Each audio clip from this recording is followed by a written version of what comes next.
Captain William Ironhand Carter stood in the control room of USS Phantom, his weathered hands gripping the periscope handles with practiced ease. The Mediterranean stretched endlessly above them, its surface calm and deceiving. Below, in the crushing darkness of 300 meters, his submarine glided silently through waters that held secrets from wars long ended. "Steady as she goes, Lieutenant Morrison," Carter said, his voice carrying the weight of 20 years beneath the waves. The young officer nodded, adjusting their course with precision. This was supposed to be a routine reconnaissance mission, mapping Soviet naval movements near the Turkish coast. Nothing unusual, nothing dangerous. Carter had learned long ago that the sea never promised routine. The sonar operator, Petty Officer James Rodriguez, had been at his station for 3 hours without complaint. His eyes tracked the green phosphorescent screen with unwavering attention, watching for the telltale signatures of enemy vessels. The rhythmic ping of their active sonar created a hypnotic pattern echoing through the deep. Then Rodriguez straightened abruptly. "Captain, I'm picking up something unusual," he said, his voice tight with confusion. Carter crossed the control room in 4 strides, leaning over the sonar display. "What am I looking at, Rodriguez?" "Sir, there's a metallic signature on the sea floor, bearing 270, approximately 400 meters down." Rodriguez adjusted his headphones, frowning. "But that's not the strange part, Captain. I'm receiving a signal." Carter felt his pulse quicken. "What kind of signal?" "Morse code, sir. Repeating pattern." Rodriguez's fingers trembled slightly as he transcribed the dots and dashes onto his notepad. "It's German, Captain. The message says, WIR LEBEN NOch. That means, we are still alive," Carter finished quietly. His mind raced through possibilities, each more unsettling than the last. "How old are the naval charts for this sector?" Lieutenant Morrison pulled out the navigation logs. "These waters were mapped in 1952, Captain. There's a notation here about a German U-boat, U-247, reported sunk in this area in 1943. War records show it went down with all hands." Carter stared at the sonar screen, watching the blip that marked the sunken vessel. 24 years. That submarine had been on the bottom for 24 years. "Rodriguez, is that signal on a recorded loop, or is someone actively transmitting?" The question hung in the air like smoke. Rodriguez listened intently, his face growing pale. "Captain, the intervals aren't perfectly regular. There are slight variations in timing, as if—" He looked up, meeting Carter's eyes. "As if someone is manually tapping it out." "That's impossible," Morrison said sharply. "No one could survive down there for 2 decades. But Carter wasn't so certain. He had seen enough impossibilities in his career to know that the ocean played by different rules. "Take us down to 350 meters. Reduce speed to 3 knots. I want a closer look at that wreck." The USS Phantom descended slowly, its hull creaking under the increasing pressure. Carter watched his crew work with quiet efficiency, each man focused on his task. They were good sailors, hand-picked for this mission, but none of them had been prepared for this. As they approached the coordinates, Rodriguez reported new findings. "Captain, I'm getting audio now, putting it on speaker." Static filled the control room, punctuated by the hollow groan of metal under stress. Then, cutting through the white noise, came a voice. It spoke in German, the words distorted but unmistakable. Carter didn't speak the language fluently, but he recognized certain phrases from his war years. "Hilfe, oxygen, running out." Morrison's face had gone white. "Sir, that's a live transmission. Someone is in that submarine." Carter's mind worked rapidly, analyzing scenarios. Could Soviet forces have discovered the wreck and placed a transmitter inside as some kind of trap?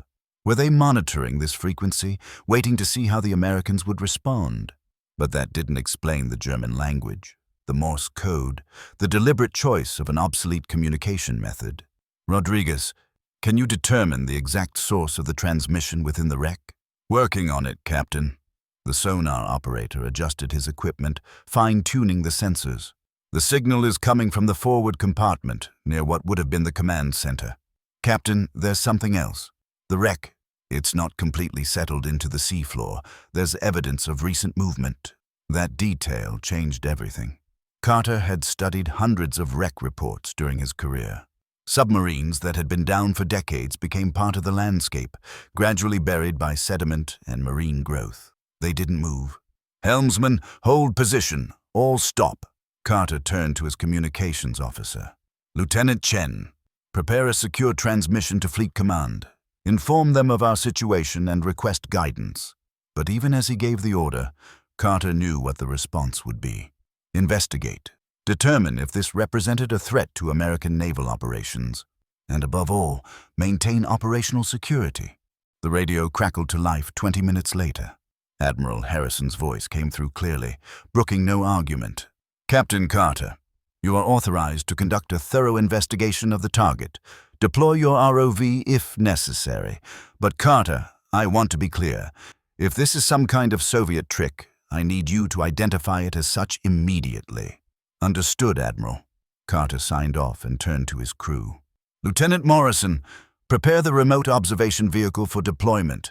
I want video feed and detailed scans of that wreck." The ROV launch took 30 minutes. The small unmanned submersible descended through the black water, its powerful lights cutting through the darkness like surgical blades. On the monitors in the control room, Carter and his officers watched the seafloor come into view. The U-247 lay on its side, encrusted with barnacles and coral. Its once fearsome hull had been ravaged by time and pressure, showing gaping holes where depth charges had torn through the steel. Schools of fish darted in and out of the openings, treating the war grave as just another reef. But something was wrong. "Captain, look at the forward hatch," Rodriguez said, pointing at the screen. The circular entrance to the submarine's command section should have been sealed, rusted shut by decades of exposure. Instead, it stood partially open, as if someone had forced it from the inside. Morrison leaned closer to the monitor. "That's impossible. The pressure differential alone would have crushed anyone trying to open that hatch from inside." The ROV moved closer, its camera capturing every detail. Through the open hatch, they could see into the darkened interior of the U-boat. The lights revealed something that made Carter's blood run cold. A hand reaching out from the darkness. It was skeletal, bones wrapped in the tattered remnants of a German naval uniform, but the position was wrong. The hand wasn't lying at rest. It was extended upward, fingers slightly curled, as if the person had died reaching for the surface far above. "Rodriguez, are we still receiving that transmission?" "Yes, Captain. It's getting stronger." Carter made a decision that would haunt him. "Guide the ROV inside. I need to see the source of that signal." The small vehicle maneuvered through the hatch, its lights illuminating a scene from a nightmare. The control room of the U-247 was a tomb. Skeletal remains sat at their stations, some still wearing helmets, their bones locked in the positions of their final moments. Equipment hung from corroded brackets, and papers had been reduced to pulpy masses on the floor. But in the center of the compartment, something gleamed with unnatural brightness. A metal box, no larger than a briefcase, sat on what had been the captain's table. Its surface showed no signs of corrosion, no growth of marine life. It looked as though it had been placed there yesterday, and from this box, a small red light blinked steadily. "That's the source of the transmission," Rodriguez confirmed. "Captain, that device is sophisticated. This isn't World War II technology." Morrison's voice was strained. "Sir, someone has been down here recently. Someone placed that transmitter inside the wreck." But Carter's attention had been drawn to something else. Beside the metal box, pinned under a piece of broken equipment, lay a logbook. Through the ROV's camera, he could see that it had been wrapped in waterproof material, preserved against the ravages of time. "Can we retrieve that box and the logbook?" Carter asked. "The ROV's manipulator arm should handle it, Captain," Morrison replied. "But sir, if this is a Soviet operation, that device could be rigged." "I'm aware of the risk, Lieutenant. Proceed carefully." The retrieval took 45 minutes of delicate work. The ROV's mechanical arm grasped the metal box, lifting it carefully. As it did, the red light blinked faster, and the transmission changed. Instead of the repeated Morse code, a new message played through their speakers. A voice, speaking in English with a heavy German accent. "To whoever finds this message, you must listen carefully. What lies within this U-boat represents a danger that transcends the war that sank us. We carried a weapon, developed in the final desperate months of the Reich. A weapon that should never have been created. Carter felt ice spreading through his veins. Morrison and Rodriguez exchanged glances, their faces reflecting the dread that filled the control room. The recorded voice continued. I am Kapitän Leutnant Friedrich Weber, commander of U-247. On April 18, 1943, we received orders to transport a cargo from a research facility in Norway to a secret base in North Africa. We were told it was a new type of mine, a defensive weapon that would help protect our supply routes. Static crackled through the speaker, and for a moment Carter thought the message had ended. Then Weber's voice returned, weaker now, tinged with desperation. We discovered the truth too late. The cargo began to leak 3 days into our mission. My men started falling ill. Hallucinations, seizures, madness. By the time we realized what we were carrying, half the crew was dead. We tried to surface, to radio for help, but Allied bombers found us first. Carter listened intently, his mind racing through the implications. A Nazi superweapon, lost for 24 years, lying on the Mediterranean sea floor. The depth charges damaged our hull but did not destroy the cargo. I managed to seal it in the aft torpedo room before the water pressure became too great. But I fear the containment will not last forever. The weapon is biological in nature, designed to survive in aquatic environments. If it escapes, if it reaches the surface... Weber's voice broke, overtaken by a racking cough. When he spoke again, his words came slowly, painfully. I have recorded this message and placed it in a time-release transmitter, designed to activate if anyone approaches the wreck. I do this not for Germany, but for humanity. The cargo in the aft compartment must be destroyed completely and utterly. Fire will not suffice. It must be buried under rock and concrete, sealed away forever. The transmission ended with a burst of static. In the silence that followed, Carter became aware of his own heartbeat, thundering in his ears. Around him, his crew stood frozen, grappling with the weight of Weber's warning. Lieutenant Chen broke the silence. Captain, if this is accurate, we're looking at a biological weapon that's been sealed in a damaged submarine for over 2 decades. The containment could fail at any time. Or it could have failed already, Morrison added grimly. We could be sitting directly above an active contamination zone. Carter forced himself to think clearly, methodically. Rodriguez, any change in environmental readings? Anything unusual in the water chemistry? Negative, Captain. All readings are normal for this depth and location. That's something, at least. Carter moved to the plotting table, studying the charts with fresh eyes. Morrison, what's the nearest naval facility with the capacity to handle a biological hazard of this magnitude? Naval Station Naples, sir. But Captain, if we report this to Fleet Command, they'll want to investigate further before taking action. That could take weeks. And in weeks, Carter thought, anything could happen. A fishing trawler could drag its nets across the wreck. A salvage operation could disturb the cargo. Hell, a submarine earthquake could split the U-boat open and release whatever Weber had sealed away. The logbook, now secured in a sealed container in the torpedo room, called to him. Carter needed to read it, to understand exactly what they were dealing with. But first, he had to make a decision that would affect not just his crew, but potentially thousands of innocent civilians. Secure the ROV and take us up to 200 meters, Carter ordered. Lieutenant Chen, prepare another transmission to Admiral Harrison. Full encryption. Morrison, I want continuous monitoring of that wreck. If anything changes, if there's even the slightest variation in readings, I want to know immediately. As the USS Phantom rose slowly through the dark water, Carter retreated to his cabin. He retrieved the sealed container, holding Weber's logbook, and carefully opened it at his desk. The waterproof wrapping had done its job. The pages were legible, covered in neat German script. Carter's German was rusty, learned during the war and rarely used since. But as he worked through the entries, translating word by word, the horror of Weber's final voyage became clear.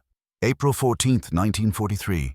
We have received unusual orders. A cargo pickup from a facility I have never heard of, in a location not marked on our charts. The orders come directly from Berlin, marked with the highest security classification. My crew is nervous, but we are Germans. We follow orders. April 16th, 1943. The cargo is aboard. 26 sealed cylinders, each no larger than a torpedo warhead. The scientists who supervised the loading wore protective suits that made them look like creatures from a nightmare. They refused to tell me what the cylinders contain, saying only that they must be kept at constant temperature and must not be disturbed. I do not like this. April 19th, 1943. Cylinder 7 shows signs of leakage, a thin crack in the seal, barely visible. I have ordered it isolated in the aft torpedo room. Engine room technician Klaus Meyer reported feeling dizzy after checking the temperature controls near the cargo. I have assigned him to medical observation. April 20th, 1943. Meyer is dead. He developed a fever in the night, followed by violent convulsions. Before he died, he spoke of seeing his dead mother standing in the corner of his bunk. The doctor has no explanation. 3 other crew members now report feeling ill. The entries continued, each one more desperate than the last. Weber had tried everything to contain the outbreak, isolating the sick, attempting to repair the damaged cylinder, even considering the unthinkable option of opening the torpedo tubes to flood the aft compartment. But the U-boat was already doomed. April 23, 1943. Allied bombers found us at dawn. We crash-dived, but the depth charges found their mark. The hull is breached in 3 places. We are sinking, slowly but inevitably. Of the 52 men who began this voyage, only 12 remain capable of duty. The others are dead or mad. April 24, 1943. This will be my final entry. The water is rising and I have sealed the aft compartment as best I can. The cargo remains intact, but I do not know for how long.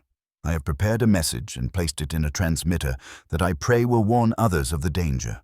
To whoever finds this, I am Kapitän Leutnant Friedrich Weber.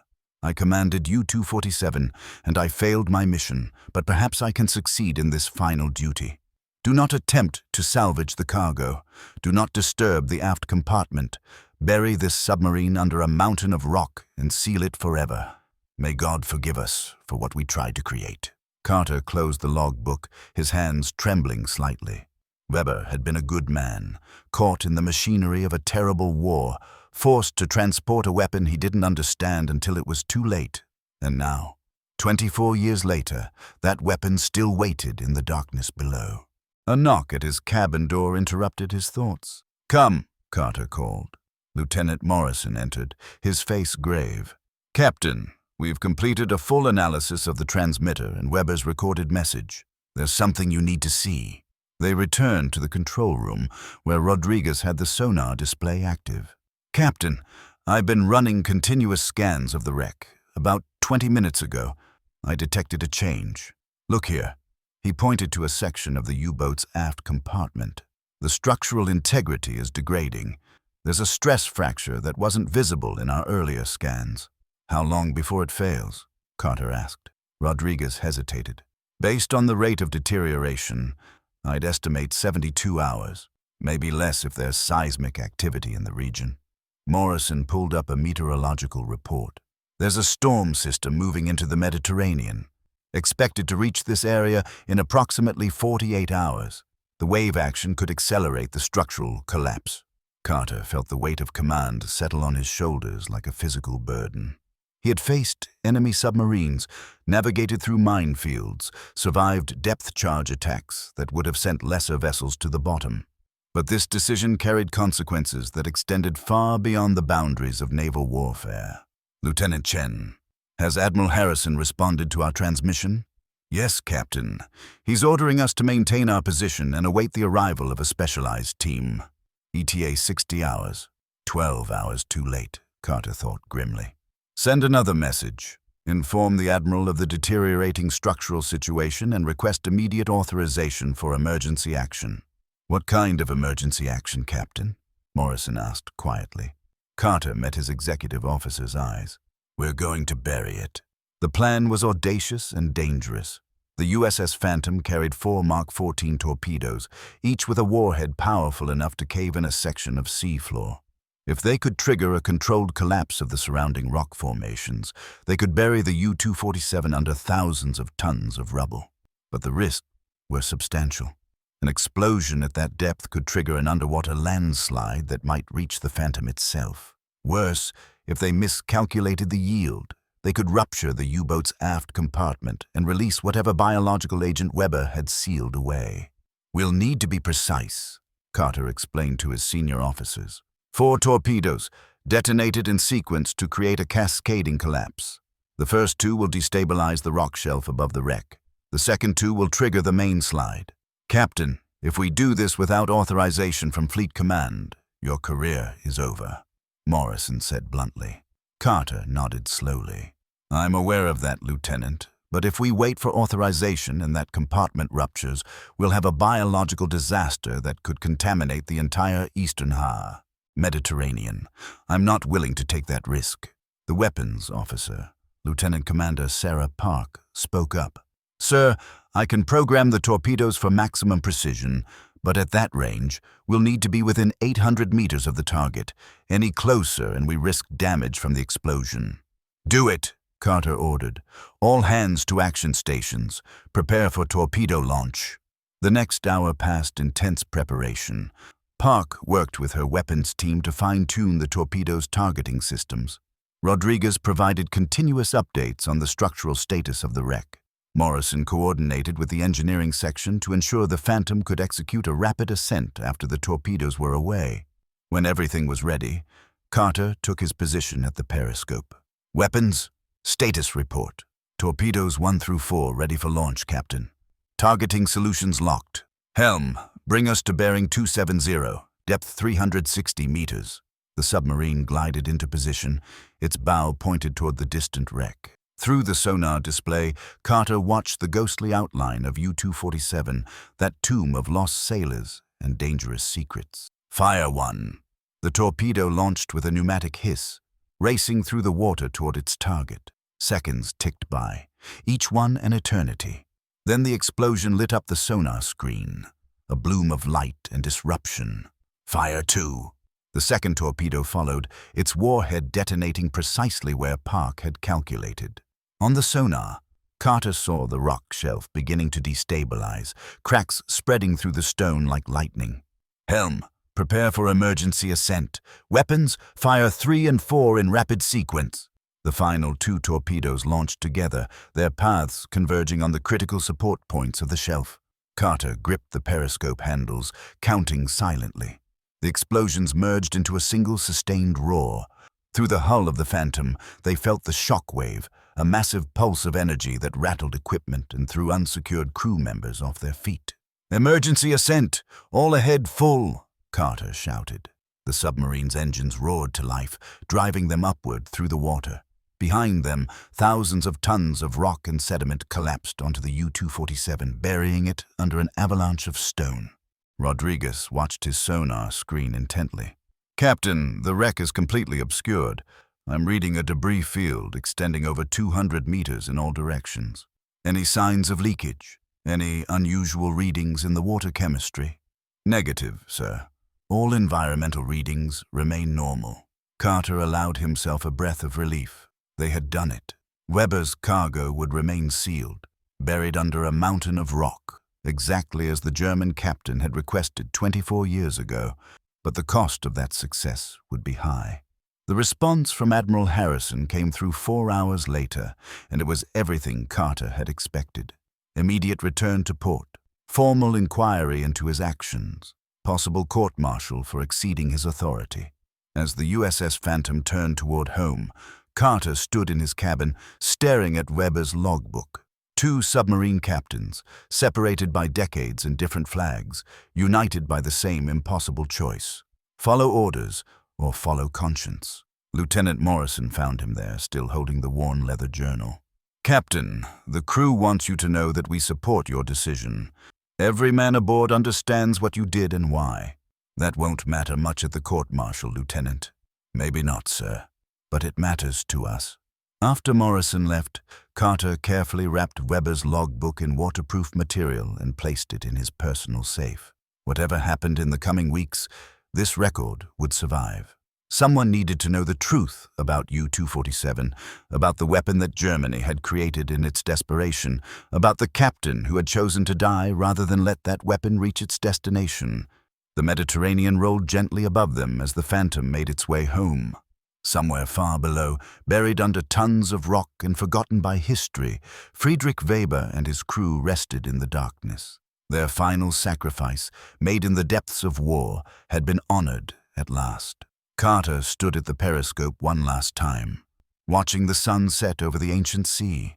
He had joined the Navy to serve his country, to protect its interests against all enemies.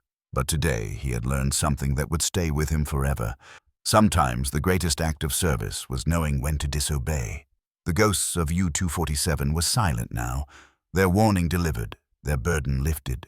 And Captain William Ironhand Carter sailed toward an uncertain future, knowing he had made the only choice his conscience would allow. In the end, that would have to be enough.